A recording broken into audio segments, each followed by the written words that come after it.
few upgrades to the fish room. Added a little bit of skirting to these to kind of clean things up. Had a little bit extra and I just kind of tossed it in there. There's not enough, so I'll get another piece. I'm going to be moving the Arrowana into the 500 gallon. So we've got some sheeting for the top.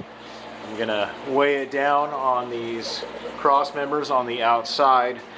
It's amazing what these goddamn Arrowanas can jump out of.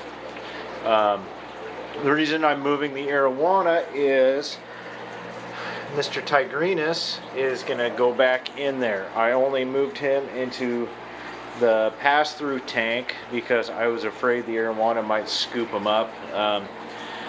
I noticed that this particular Arrowana prefers to eat off the bottom more so than the top.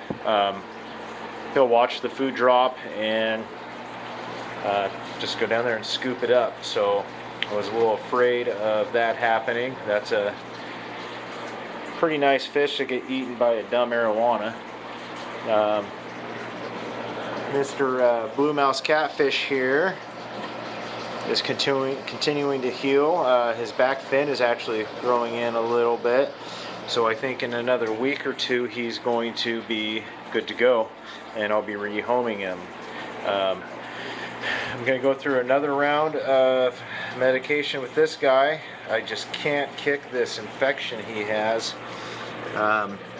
He's still eating, he's still feeling fine, but it just does not want to go away. So he might stay in this quarantine tank until he's 100%. I can't think of anything else to do.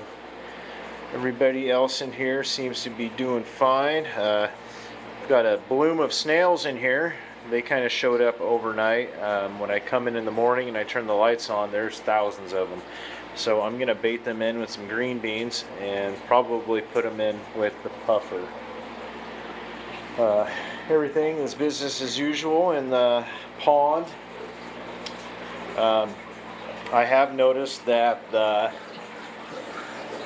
giant gourami has kind of taken the role of tank boss. Typically when they eat, this guy goes crazy and kind of chases everybody around, but Mr. Clark W. Griswold has kind of taken over that role.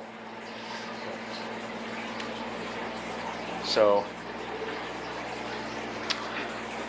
I'm also thinking about maybe framing these in. This acrylic is thick enough that I might be able to drill and tap and add some hinges and a framework to this, so I'm not just kind of sliding it out of the way every time I need to feed. I can actually lift it up.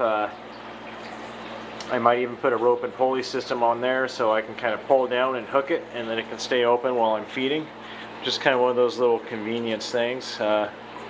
Something to mill over. It's a lot of work, but it might be worth it in the long run. So I'll do an update video once I get the Arrowana moved. We can see how he's adapting to this tank, and I should have the new mystery fish going in through this pass-through tank hopefully this weekend, and I'll do a video on that guy as well.